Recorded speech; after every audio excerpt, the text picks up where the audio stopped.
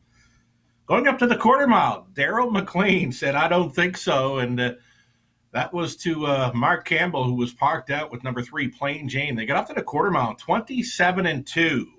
And then a nice middle half of a minute 4/5 was all Mystifying needed to come home in 29 seconds flat to get her 12th victory on the season. And a motionless Daryl McLean in the sulky. No urging required there for the filly Mystifying. 2, 3, 4, 5, and 1. That's your top 5. That is the 5 of them. Unofficial. You know, I watched Daryl McLean win a lot of races back in the day on top at the Summerside Raceway, the likes of Carrie's Brochetta, Scarlet Knight, lots of nice trotters and pacers over the year. And when Daryl McLean made front in Summerside, he was not going to give up the lead. And there was vintage Daryl McLean on board, Mystifying today in race number 2, getting the best of Plain Jane, deposited her at the quarter mile at 27-2. And again, a nice middle half, great rating there for a middle half of a minute 4/5, and easy 29-second flat on the end of it with no urging required for Mystifying. What a nice filly. I imagine the phone has been ringing, and if it isn't already, it will be. Lots of folks would love a half-mile pacing filly like Mystifying when she finishes up her stakes action this season. She's on her way back for another winner's circle photo, this time in Truro, with Daryl McLean on board for the connections. Congratulations.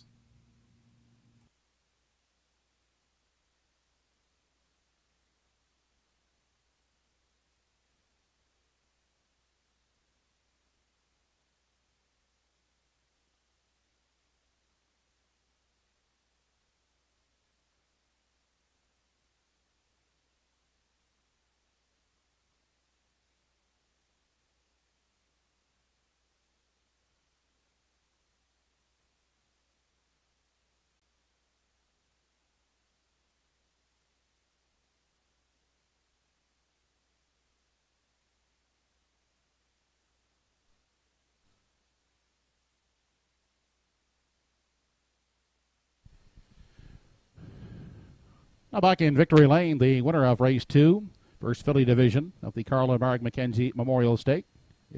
Going to number 2, Mystifying. Bay daughter of Source of Pride is out of the Rock and Roll Hanover Dam. Dreaming. Was bred in Prince Edward Island by Blair Campbell. Owned by Daryl and Gordon McLean along with Stephen Downey. Daryl McLean trains and drives. Mystifying. Winning for the 12th time in 17 seasonal starts. Pacing the mile in 1:57 1/5. Anthony Stymist, trackside, making the blanket presentation to the winning connections of Mystifying.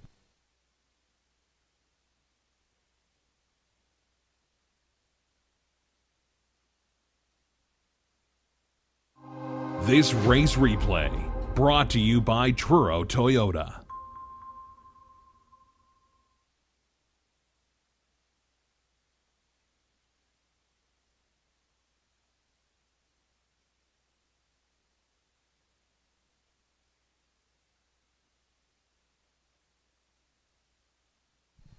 Here is the second race rundown. Number 1, Whistling Cricket, 5th. 2, Mystifying, the winner. 3, Plain Jane, 2nd. 4, Woodmere Vanish, 3rd. 5, Elm Grove Penelope, 4th. Fractions were 27-2, 58, 128 and 1. The mile 157 and 1. Top down in review 5, 1, 2, 3, 4. 2, 3, 4 try in race 2, $6 even. And the 2, 3 exactor returned $4 even.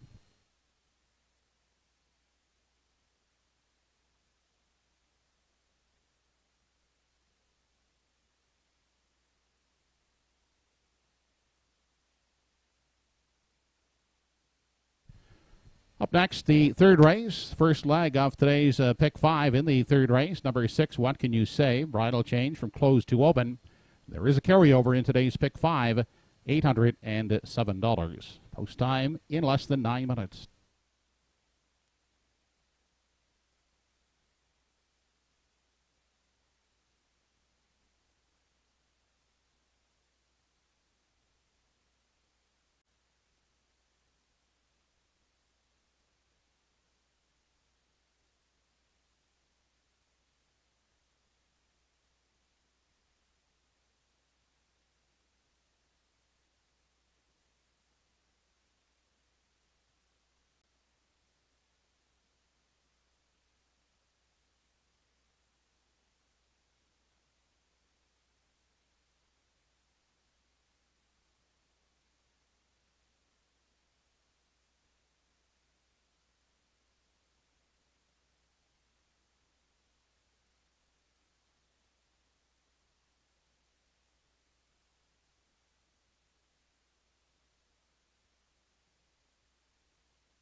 Now on parade are the starters in today's third race. Number 1 is Grin's Little Flirt, owned and driven by Clayton Stevens.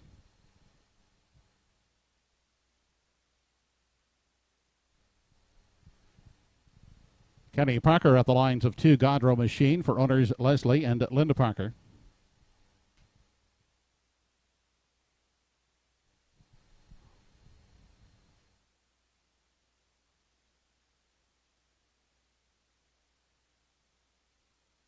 Henry Smallwood owns, and Mark Campbell will drive from post 3, Digger 2.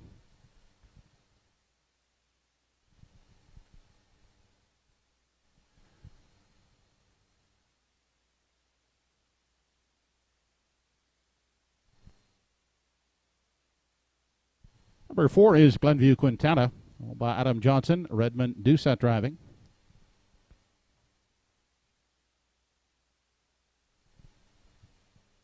Paul Treves for Tracy McQuaid with number 5, Salzburg Flecka.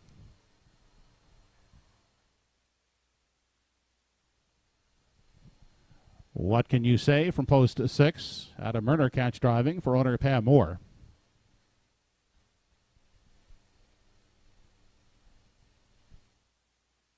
They won't back down stable to the owners of 7, Sunny Billion, Darren Crow driving.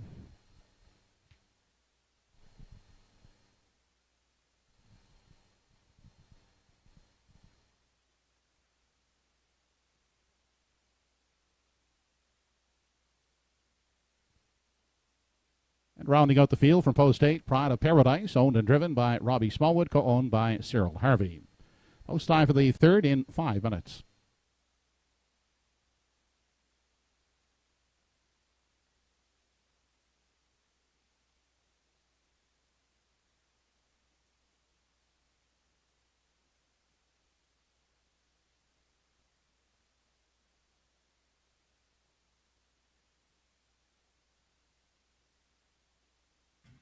Going right along here at Truro for 12 races. We're now on to race number 3, and we're getting a look at the current favorite, number 4, Glenview Quintana, with Red Doucette staying on board.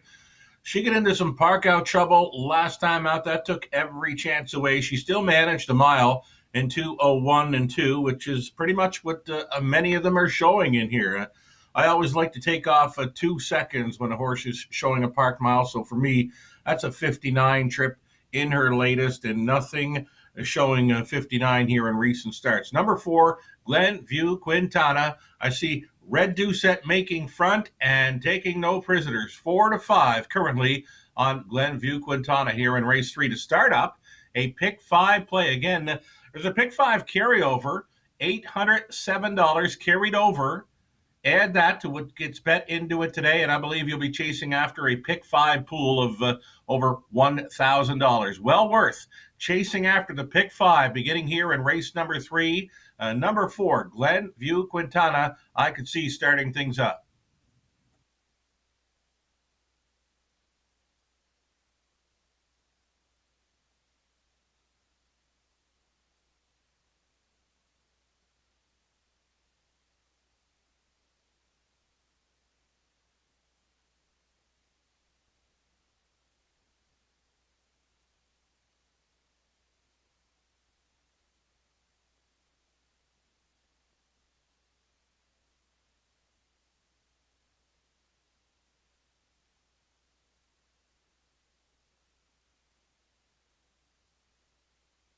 Getting a look at a great value player here. How about 35-1 on Adam Murner with What Can You Say? This 3-year-old son of Up the Credit. I'm expecting a whole lot more today. He picks up Murner.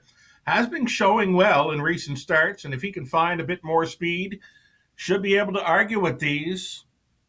Huge long shot potential here. If you like to chase after them, here's one. With What Can You Say? Again, Adam Murner, catch driving, 35-1. Incredible odds right now on number 6. What Can You Say? Hop on board.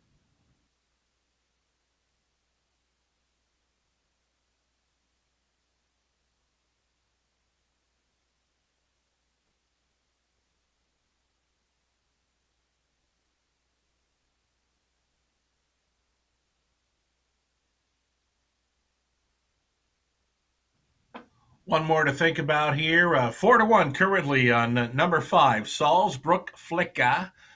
She was parked out last time. I still showed a 2-2 trip. So for me, that's more like 2 minutes being parked all the way. The start before that, she's finishing off the ticket and was race timed in there 2 minutes. And that was a parked out trip as well. So more than capable of going with these. And number 5, Salzbrook Flicka, with Paul Trevs on board, offering up 4-1.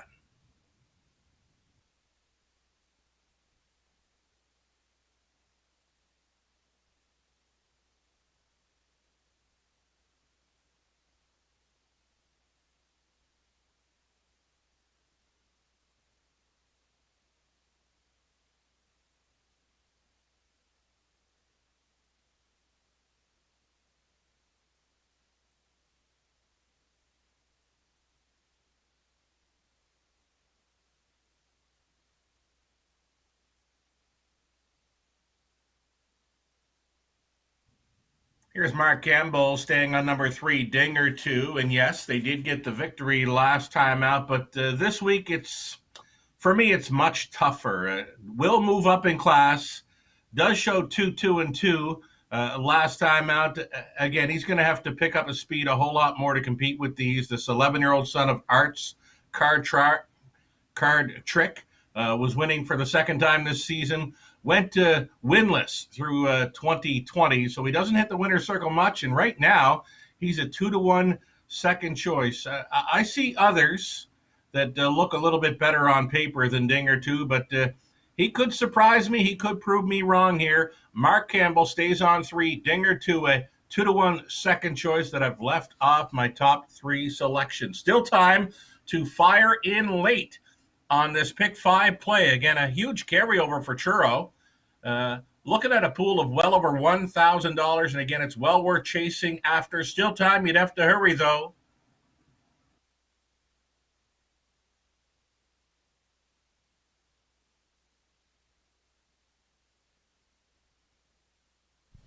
Home Hardware Building Center starting gate now moving for the third race. It's post time.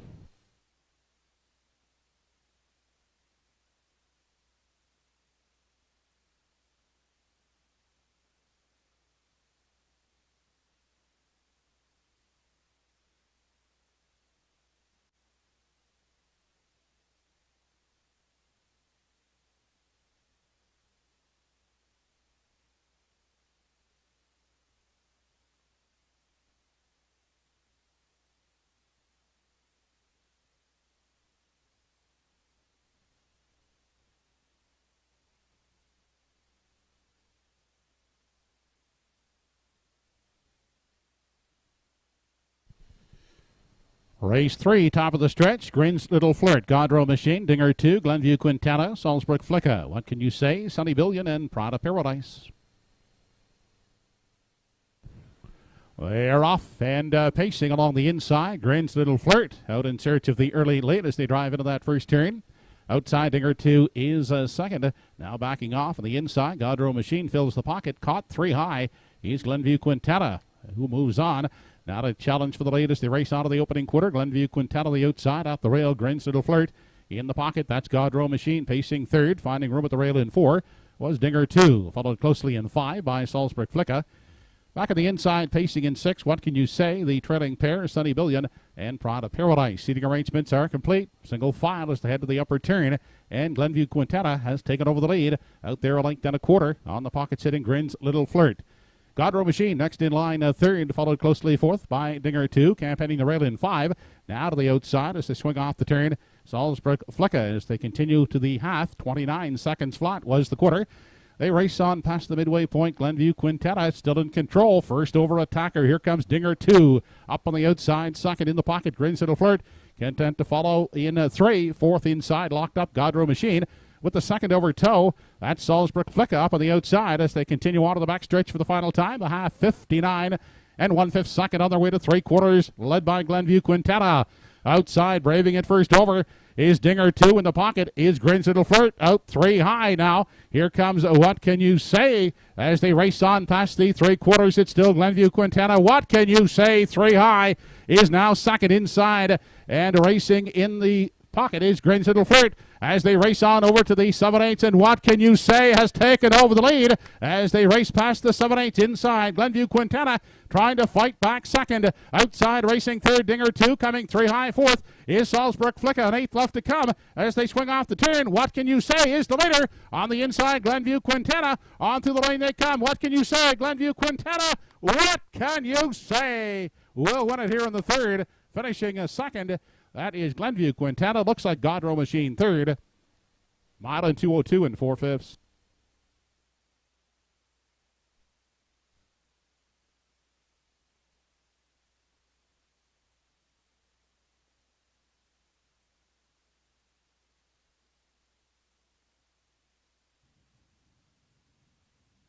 Well, moments ago, I just posted my pick 5 ticket idea on Twitter, and I did include 6.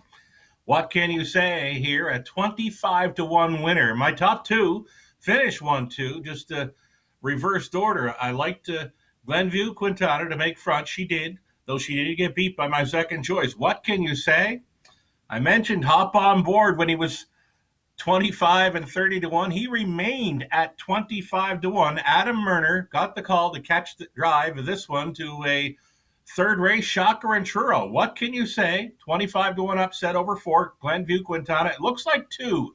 Godrow Machine right on the bit there, getting in for third. A 6-4-2, and again a 25-1 upset to start up this afternoon's pick 5 play. So What Can You Say? And Adam Murner on board for Pam Moore. Amount of 2, and 4. Well within himself here. And the biggest surprise for me is the win price. 25-1 with Adam Murner hopping on board. Incredible. He's on his way back for a winner's circle photo. Congratulations.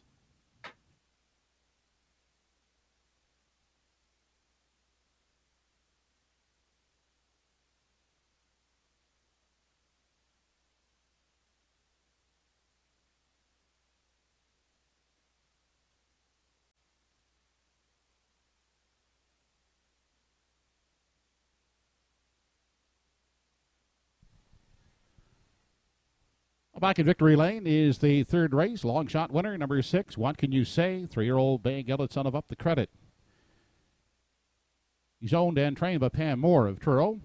Catch driven to victory this afternoon by Adam Murner. What Can You Say? 2:02 and 4/5.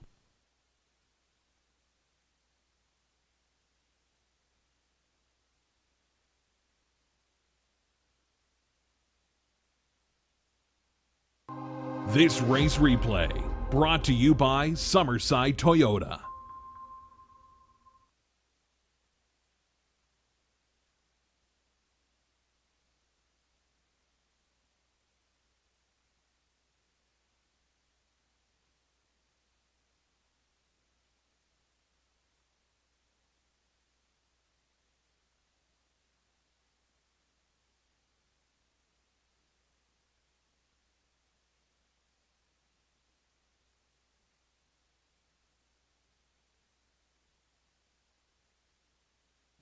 Gotcha.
Race 3 is now official.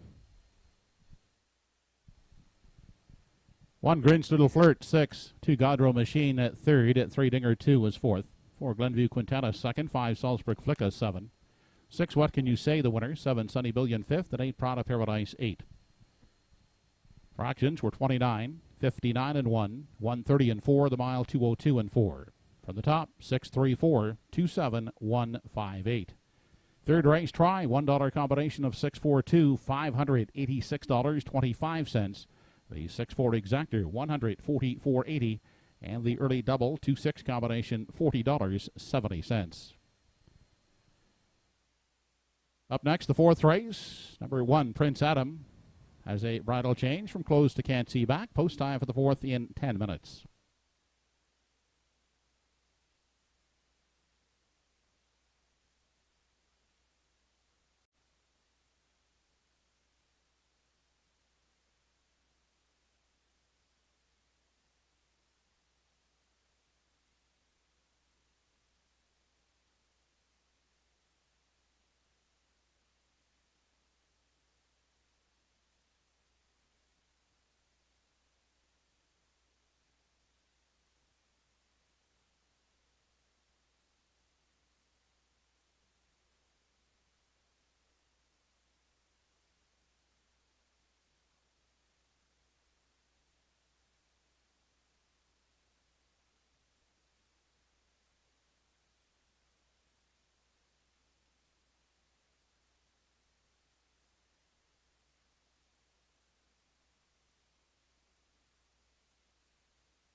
Entries now on parade for today's fourth race. It's for $4,500 claimers.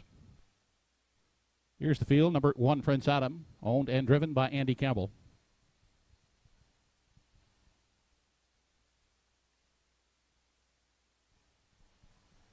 Adam Erner will catch drive number 2, Camco Willow, owned by Pam Moore. Rick Beaumont Jr. owns number 3, June Bugs Baby. Kirk Paris aboard.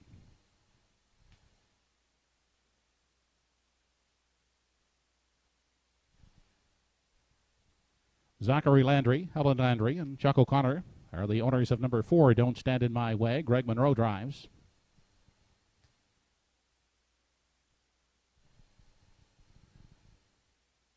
Redmond Doucette has the drive on 5, Lively Freddy. He's owned by Clarissa Mahar, Annette Matthews, and Andrea Renison.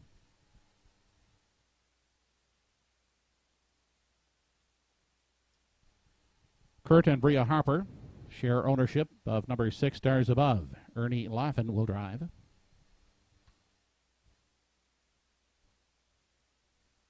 From post 7 is Bob Johnsky with Mark Campbell in tow for Katie Murphy.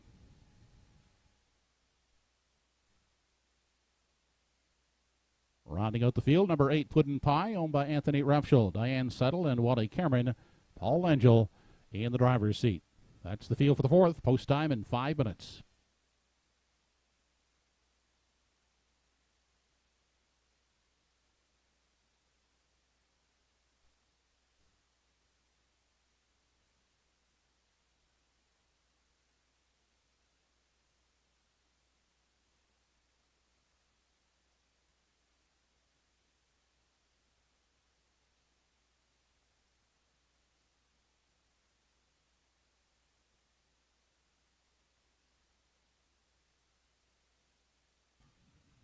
Four minutes to go here on race number 4. So best of luck to all of those still going forward following that opening leg of the pick 5. The 25-1 upset was on with What Can You Say and Murner. So on to race number 4.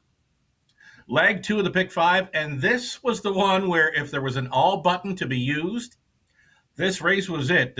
One of the deepest fields on this afternoon's race card. It's the $4,500 claiming class, and always tough to find the winner. But we're going to go to the 5, that being Lively Freddy for the repeat. Red Doucette was on board for the victory last time out. He gave him a perfect steer in there. It was a short field of 5 or 6. 8-horse field. It gets tougher this time out for Lively Freddy again.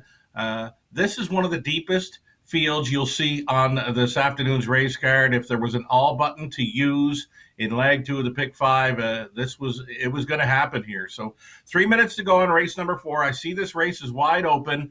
I was thinking Lively Freddy might be 2-1, 5-2, at 8-5 right now. He's maybe over bet. Any one of 8 here in race number 4. Good luck.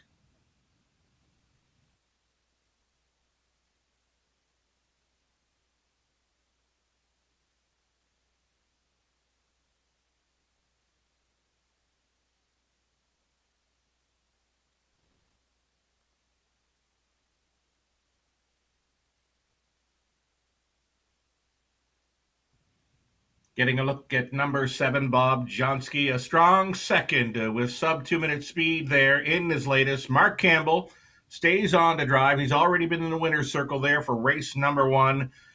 I believe is a must play again this week, but again, there are many others. 9-2, a good setup for Bob Johnsky. He will be coming from off the pace at some point. He likes to swing wide. So they say up around 3/4. Keep an eye out late for Bob Johnsky and Mark Campbell offering 9-2 value here.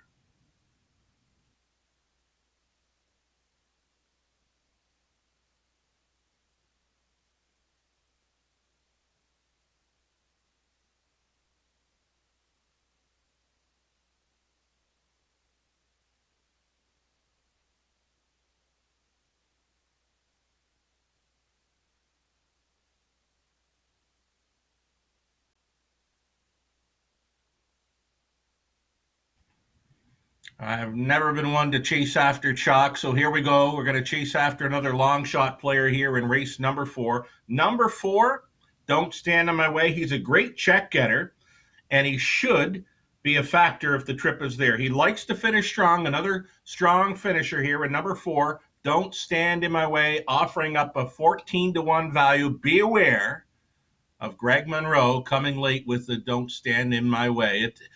The race remains wide open here. Co-favorites are both 2, Camco Willow, and a 5, Lively Freddy. I'd be looking for some value players in this 4th race. Again, wide open, one of the deepest fields you will see on this afternoon's 12-race card.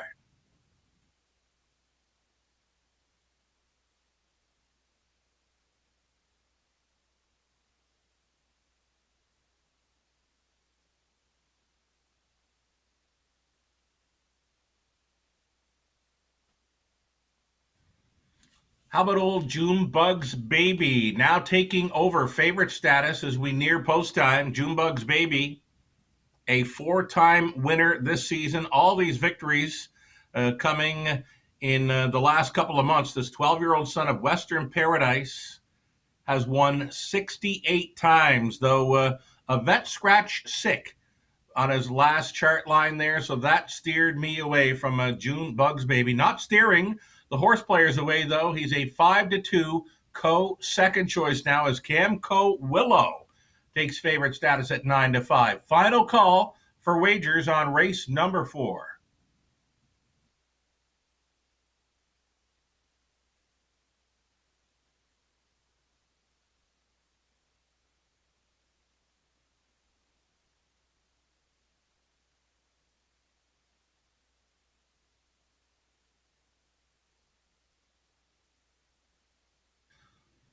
We're getting close here. It appears the horses are getting set to line up. The more I look at this race, the more I'm thinking it's going to be a closer. I see tons of early speed. The first turn could get quite interesting here with the likes of Camco Willow, Junebugs Baby, Lively Freddy, Stars Above it. The more I look at it, the more I'm thinking a closer. Camco Willow there could be the one.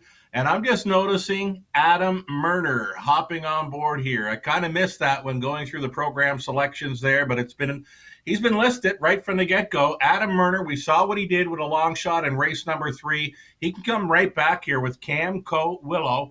Adam Murner loves to put them in play. Camco Willow will do just that. 7-2 is a nice price. Think about it.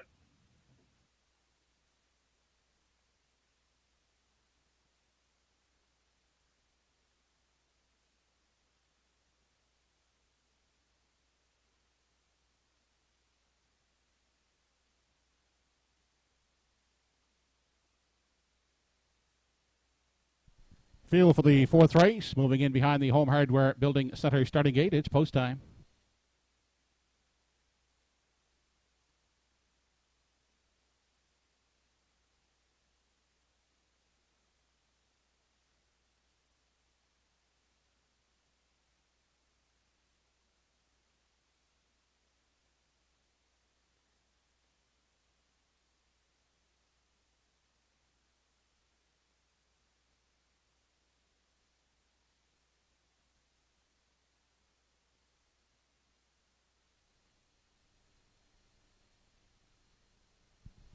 Race number 4 of the afternoon has Prince Adam, Camco Willow, Junebugs Baby, Don't Stand in My Way, Lively Freddy, Stars Above, Bob Johnsky, and Puddin' Pie.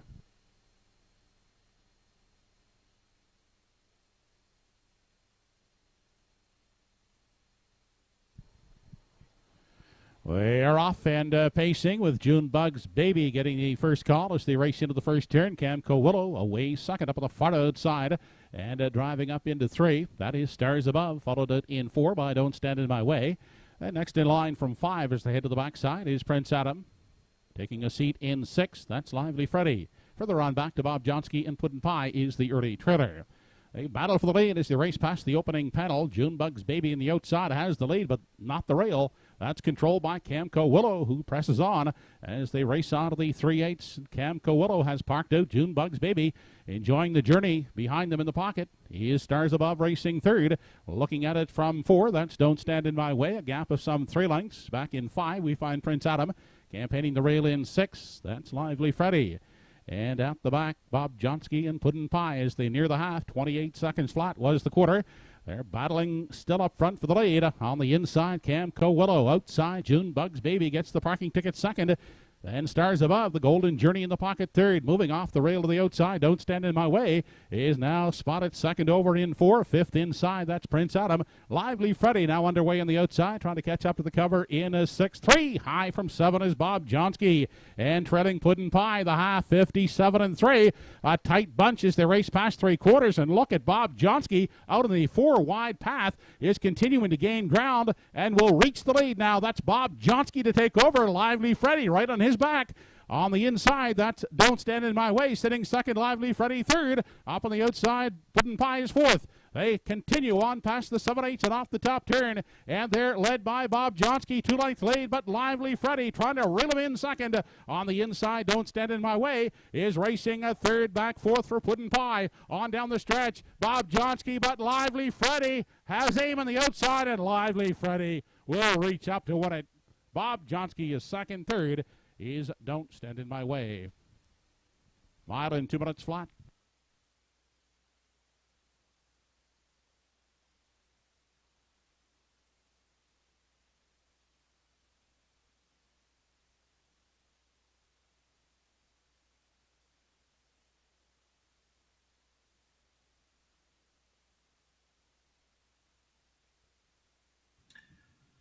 Well, we were right about a couple of things here. Race number 4, it was setting up for a closer, and the top 3 finishers from off the pace. I thought Bob Johnsky was going to get there when he swooped them 4 wide at 3/4. Just didn't have enough to finish it off, and here comes the favorite, Lively Freddy, to pick up the pieces at 4 to 5. Red Doucette on board. Coming on late here aboard Lively Freddy for 2 in a row with Truro. The 7, Bob Johnsky, is holding second over the 4. Don't Stand in My Way, who had a nice brush going up by 3/4 as well. A 2-minute mile for Lively Freddy, and that early speed just didn't hold up. Junebugs Baby and a Camco Willow fighting for the lead through a half of 57-3, and that was enough for those two today as the backfield swarmed in. It finishes a 5-7-4. We're ice cold here on race number 4 for the try, and we've got Lively Freddy coming back to the winner's circle. Second training victory on the day for George Renison. Red Doucette on board for the victory.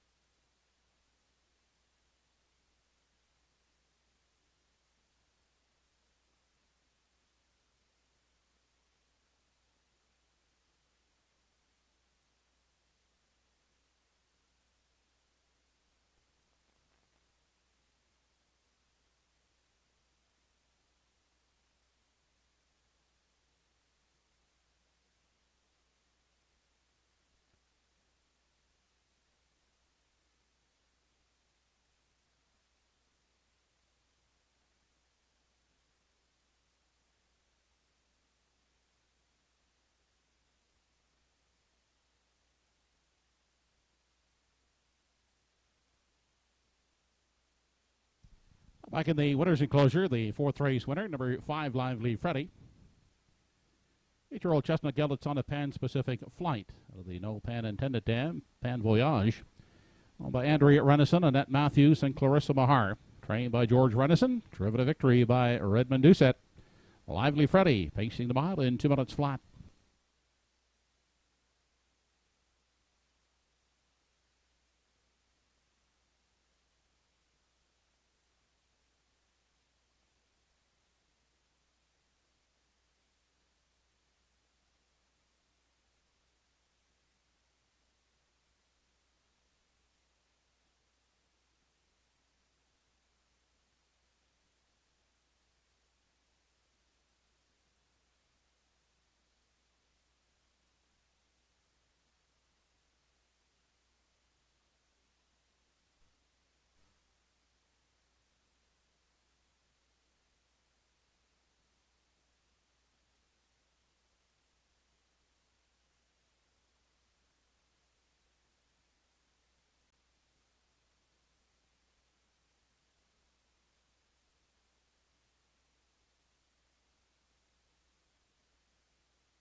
Here is the official rundown from the fourth race. Number 1, Prince Adam, 6. 2, Camco Willow, 7. 3, Junebugs Baby, 8. 4, Don't Stand in My Way, 3rd. 5, Lively Freddy, the winner. 6 Stars Above, 5th. 7, Bob Johnsky, 2nd. 8, Puddin' Pie, 4th. Quarter was 28 seconds. The half, 57 and 3. 3 quarters in 1:29 and 1. The mile for Lively Freddy, 2 minutes flat. At the top, your program should read 678 315 24. 574 try in race 4, $796.80. The 5-7 exactor, $82.50. Upcoming in the fifth race, number 5, Reggie's Game, with a bridle change closed to open. Post time for the fifth in 10 minutes.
Now on parade, the starters for the fifth race. Number 1 is Desert d'Orléans, by Don Ellis Abbott with Mark Campbell in charge.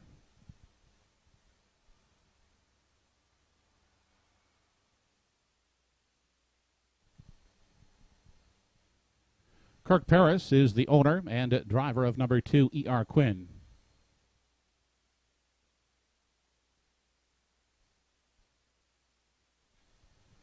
From post 3 is Lucy with Diamonds, owned by Cyril Harvey. Robbie Smallwood in the driver's seat.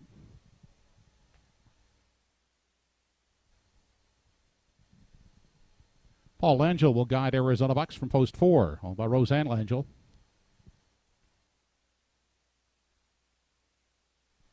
Toby McDonald drives number 5, Reggie's Game. He's owned by Donna Wilson.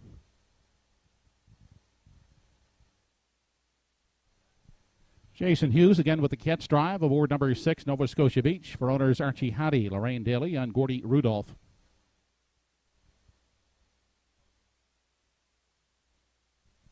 And the final entry in the field is number 7, Go With It, Ernie Laffin at the controls for Gordy McCabe. Post 5 for the 5th in 5 minutes.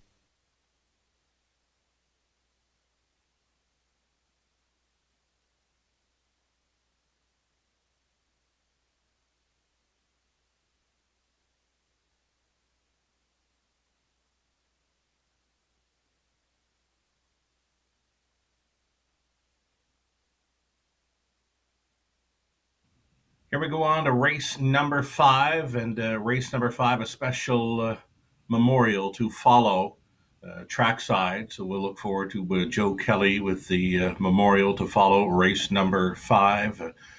And shout out right now to Travis Timmons, who informs me that Red Doucette just picked up his 800th career driving win. So Travis Timmons turned on to Truro this afternoon, noting Red Doucette picked up his 800th career driving win there in race number 4 aboard Lively Freddy. Sure was lively today. Here's a look at number 6, Nova Scotia Beach, trying to come right back this time around. Comes in off a lifetime best.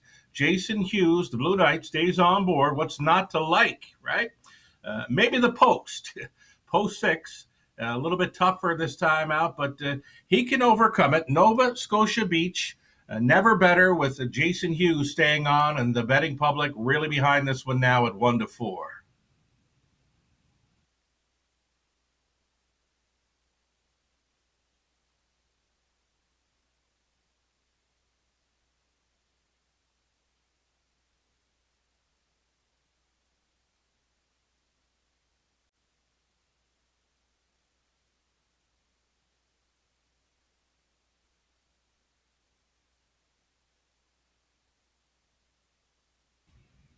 Here's Arizona Bucks, the 11-year-old, took his life best mark this season. You don't see that often. This 11-year-old son of Lismara goes out for trainer driver Paul Langiel. Just needs to find a decent trip, and he could surprise here. A solid deuce in 158-4, 2 starts back, where he fired home in 29-1. If he can find that form for this one, beware of number 4, Arizona Bucks. He's a third choice currently at 5-2.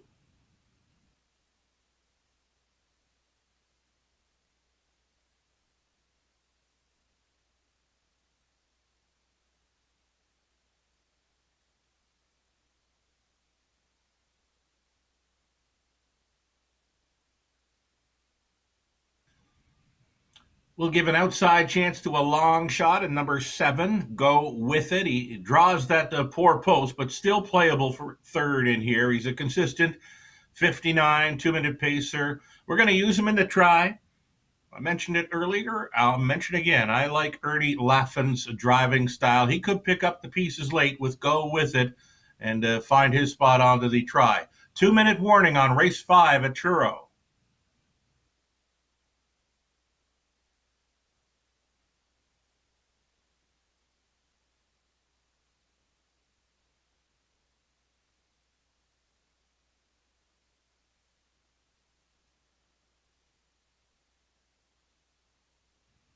Here's a look at number 1, Desert d'Orleans, the free-legged 12-year-old daughter of Goliath Bayama. Goes out for trainer Donnie Ellis, and it's Mark Campbell with a catch-driving assignment. I'm surprised to see this one taking 8-5 action in here. He doesn't show any sub-2-minute speed in recent starts, but he does have a rail to work with, and he does have Mark Campbell on board. I suppose that's why the betting public is getting behind this one. I've left her off my top 3 selections just for the fact